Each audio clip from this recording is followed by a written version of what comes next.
Auzubillahiminasyaitonirrajim. Bismillahirrahmanirrahim.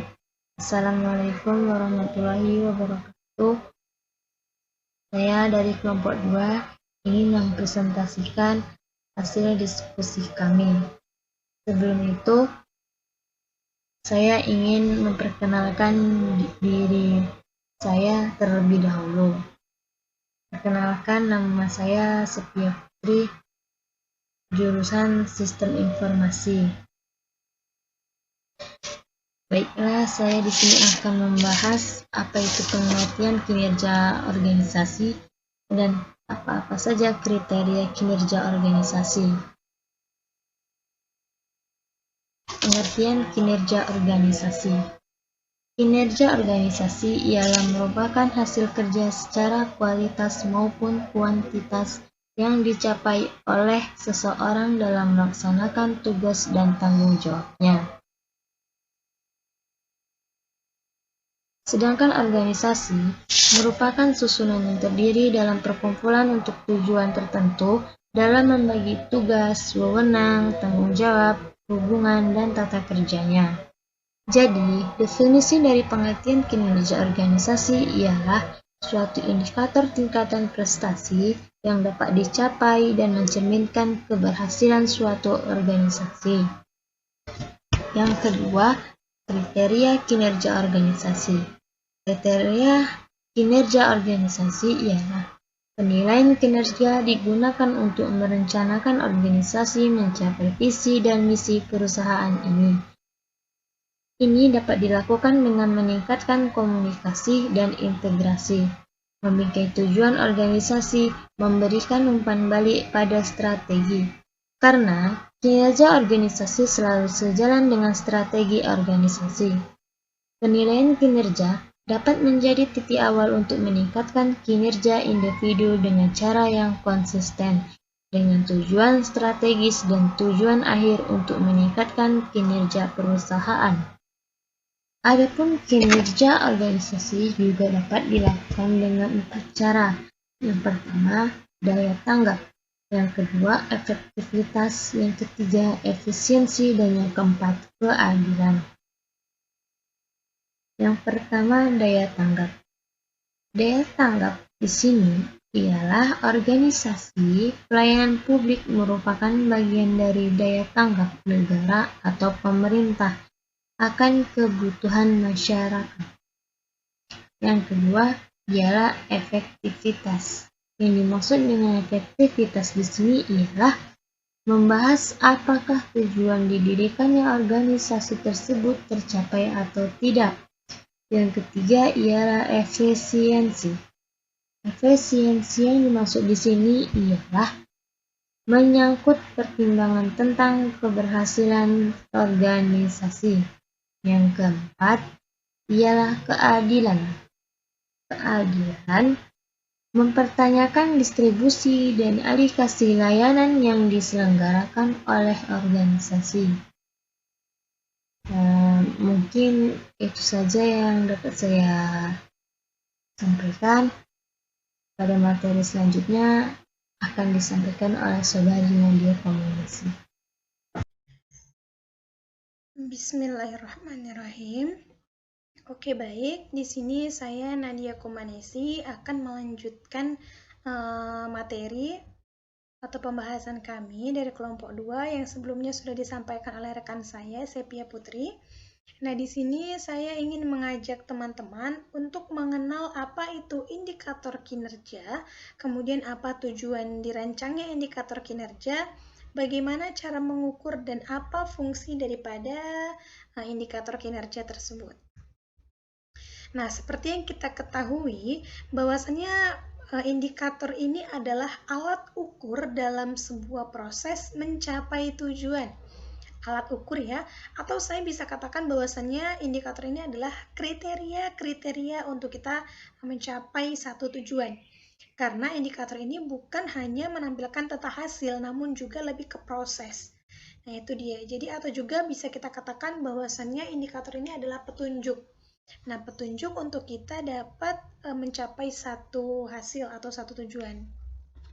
Nah, dalam pengertian indikator kinerja, menurut para ahli yaitu sebuah ukuran kinerja karyawan di sebuah organisasi atau perusahaan tertentu dalam mencapai tujuan organisasi atau perusahaan.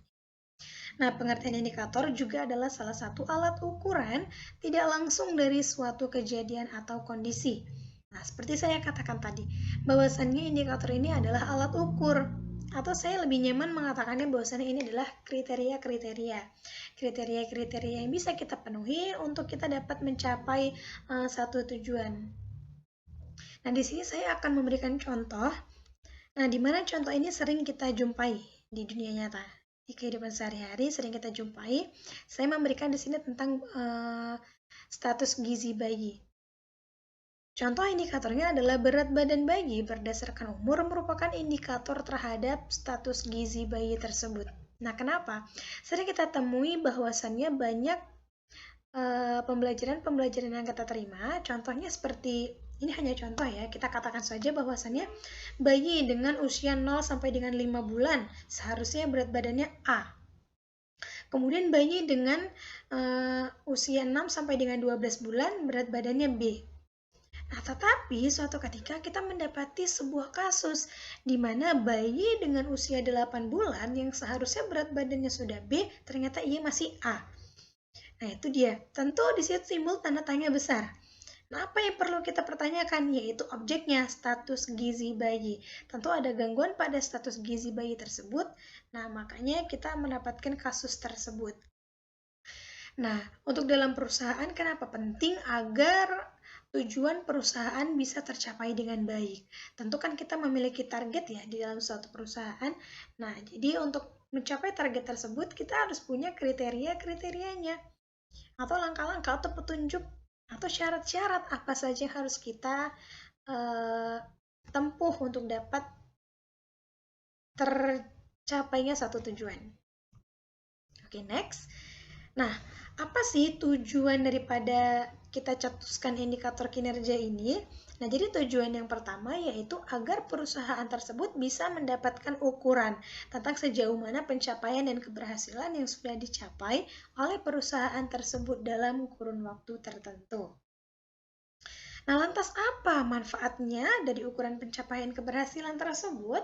Nah, manfaatnya yaitu agar ukuran tersebut bisa menjadi tolak ukur atau acuan atau target ya, dalam meningkatkan kualitas performa kinerja perusahaan tersebut, khususnya performa kerja daripada karyawannya.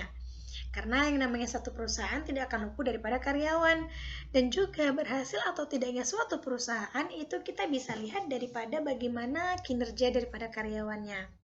Tidak hanya itu, tujuan dirumuskannya indikator kemampuan adalah sebagai acuan dalam menyusun manajemen kerja yang lebih baik lagi untuk kedepannya. Tentu. Nah, oke, baik. Di sini saya menyimpulkan dari beberapa sumber yang saya baca. Nah, kami dari kelompok 2 menyimpulkan adanya 6 indikator-indikator yang dapat kita tempuh untuk mencapai satu hasil. Nah, mungkin ada yang lebih dari ini, tapi itu saya rasa hampir mirip. Intinya ke sini juga gitu. Intinya kepada 6 poin ini lagi. Nah, poin pertama yaitu mutu. Mutu kinerja dari pekerja bisa diukur dengan kualitas tugas yang dikerjakan oleh karyawan. Selain itu, mutu juga sangat krusial keberadaannya karena berpengaruh terhadap kemajuan dan kemunduran suatu perusahaan. Tentu, ya kan?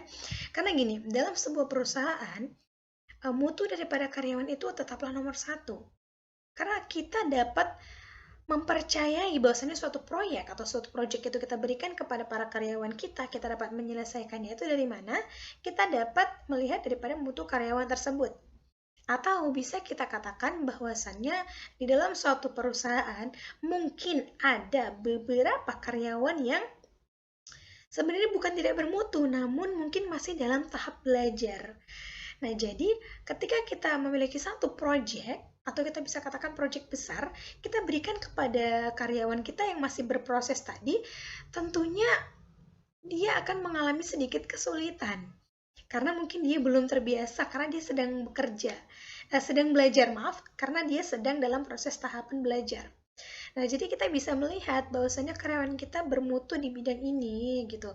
Kemudian karyawan mana-mana saja yang kira-kira dapat kita berikan tanggung jawab terhadap proyek tersebut karena kita sudah mengetahui mutunya. Kemudian yang kedua yaitu ada kuantitas.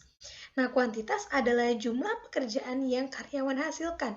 Jumlah pekerjaan tersebut bisa dinilai dengan target saat perencanaan deskripsi pekerjaan, jadi penilaian kuantitas kinerja menjadi lebih mudah.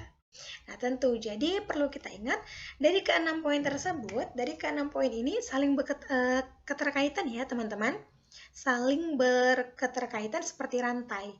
Nah, jadi ketika kita semakin membahas poin-poin berikutnya akan melibatkan poin-poin awal tadi. Karena tentunya ketika kita sudah mengetahui daripada mutu karyawan kita juga bisa menargetkan bahwasanya kita bisa menyelesaikan beberapa proyek dalam waktu tertentu, nah yaitu kuantitas proyek. Dalam kurun waktu tertentu kita dapat menyelesaikan beberapa proyek. Nah, itu tadi. Sebelum ke kuantitas, tentu kita ke mutu dulu. Kita harus lebih tahu dulu bagaimana mutu karyawan kita. Nah, kemudian yang ketiga, ketepatan waktu. Kembali lagi, ketepatan waktu. Sama seperti mutu dan kuantitas. Ketika karyawan kita sudah bermutu, kemudian dia sudah juga terbiasa dengan target, nah ketika kita berikan yang namanya waktu, mereka dapat menyelesaikannya dengan sebaik-baik mungkin. Tentunya. Oke, yang selanjutnya ada efektivitas penggunaan sumber daya. Nah, apabila karyawan dalam sebuah perusahaan efektif menggunakan sumber daya perusahaan seperti uang, tenaga, teknologi, dan bahan baku, maka hasil kerja akan menjadi semakin baik. Oleh karena itu, penggunaan sumber daya yang efektif termasuk ke dalam perencanaan SDM demi meningkatkan kinerja karyawan dalam mencapai tujuan perusahaan. Ya, sudah sangat jelas. Bahkan yang pertama yaitu adalah penggunaan sumber daya manusianya. Karena kita harus memilih sumber daya manusia yang bermutu, kemudian kuantitas, dan juga tepat waktu. Nah, poin kelima yaitu mandiri. Sikap mandiri juga salah satu indikator kemampuan. Kenapa? Karena kemandirian ini sangat penting. Bukan berarti harus menghilangkan kemampuan bekerja dengan tim yang baik. Jadi gini, kita memang dalam perusahaan itu ketika kita mengerjakan suatu proyek, kita bekerja sama dengan tim. Kita bekerja dengan tim. Namun di dalam tim tersebut tentu kita sudah memiliki tanggung jawab masing-masing sehingga kita tidak bisa bergantung kepada rekan kita yang lain. Nah, jadi dalam satu tim kita sudah membagi tugas di mana nantinya tugas tersebut akan kita satukan. Nah, tugas kita dan juga tugas rekan-rekan kita akan kita satukan. Nah, itu dia, jadi akan mencapai target nantinya. Kemudian untuk poin keenam yaitu tentang berkomitmen. Komitmen adalah indikator yang juga penting karena bisa menentukan motivasi karyawan dalam bekerja tentunya. Jadi kita tidak bisa mengatakan bahwasannya kita berhasil melakukan suatu proyek atau kita dapat mendapatkan hasil yang baik kalau kita tidak mencobanya berkali-kali atau dengan kata komitmen. Nah, jadi komitmen ini sangat dibutuhkan karena kita juga belajar tidak dengan waktu yang singkat, tentu kita membutuhkan waktu yang lama. Nah, next, di sini ada cara mengukur kinerja karyawan. Nah, bagaimana cara kita mengukur kinerja karyawan setelah kita mengetahui tentang indikator-indikator tadi yang harus dicapai? Nah, yang pertama di sini ada menentukan objektif. Akan menentukan objektif dengan tujuan yaitu sebagai alat untuk mengukur kinerja karyawan dalam pencapaian tujuan perusahaan. Seperti tadi yang saya katakan tentang gizi bayi ya. Jadi objeknya itu adalah status gizi bayi. Nah, itu dia. Objeknya tentang status gizi bayi, kemudian bagaimana? Nah, bagaimana cara kita untuk mengetahui status gizi bayi ini sudah terpenuhi? Kita dapat melihatnya daripada berat badan melalui usia bayi. Nah, usahanya yaitu adalah di bagian berat badannya. Tentu kita harus memikirkan bagaimana caranya supaya itu tetap berada dalam hal yang ideal. Kemudian yang kedua yaitu metode yang digunakan. Sebagai contoh indikator kinerja, kita bisa menggunakan metode pemberian apresiasi dan hukuman untuk meningkatkan kinerja dan motivasi karyawan. Ini saya pikir sangat dibutuhkan. Nah, jadi Tentu kita sadar juga bahwasanya ketika kita melakukan kesalahan, kita harus ditegur. Kita juga tidak akan marah sebagai karyawan.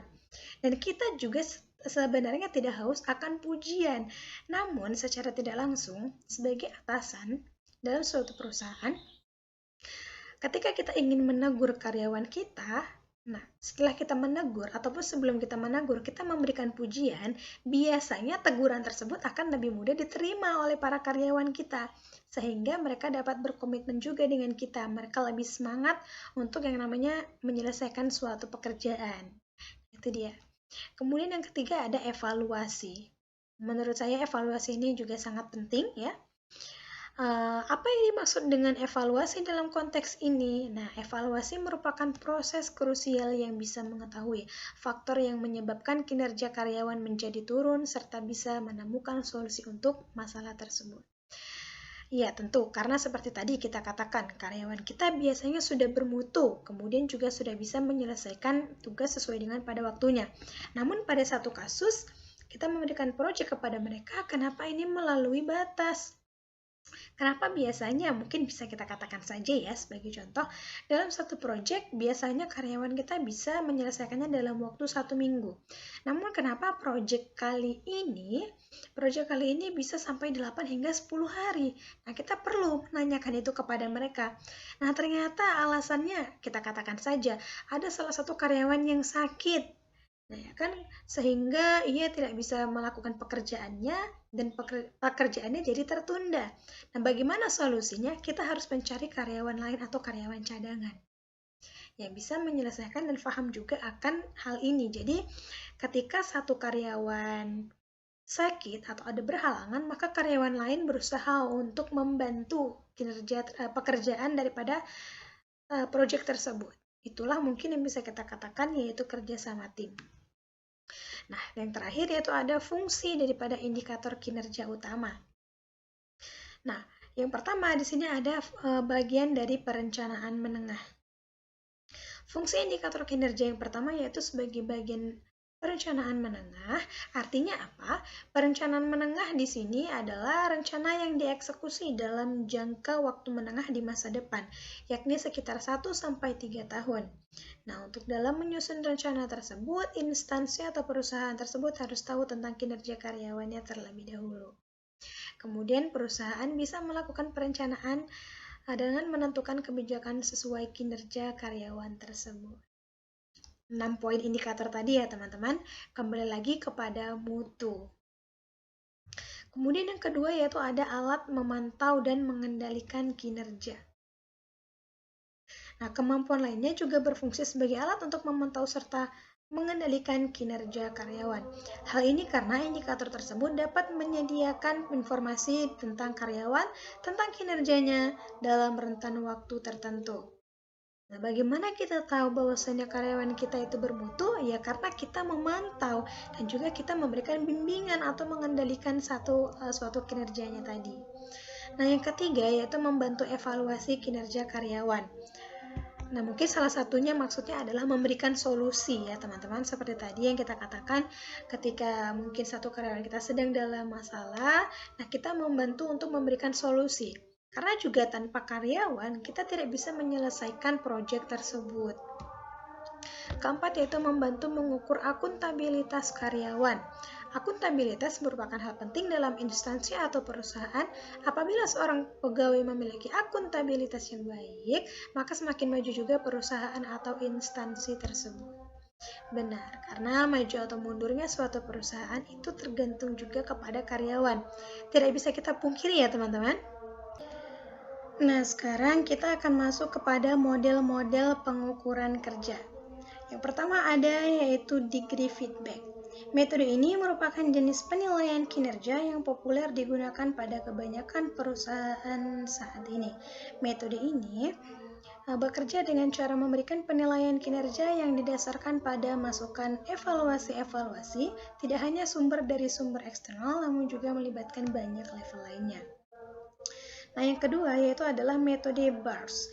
Metode BARS adalah jenis penilaian yang paling umum digunakan dengan cara menggabungkan penilaian tradisional dengan metode penilaian yang membutuhkan pemeliharaan dokumen tertulis. Dengan menggunakan metode ini dapat mengukur pekerjaan secara kualitatif dan kuantitatif. Nah, kita masuk yang ketiga, yaitu metode standar kerja.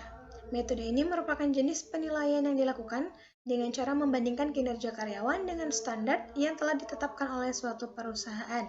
Beberapa standar yang telah diterapkan misalnya seperti output karyawan, studi waktu, pengambilan waktu, kecepatan dalam bekerja, dan lainnya. Kemudian yang keempat yaitu ada metode MBO.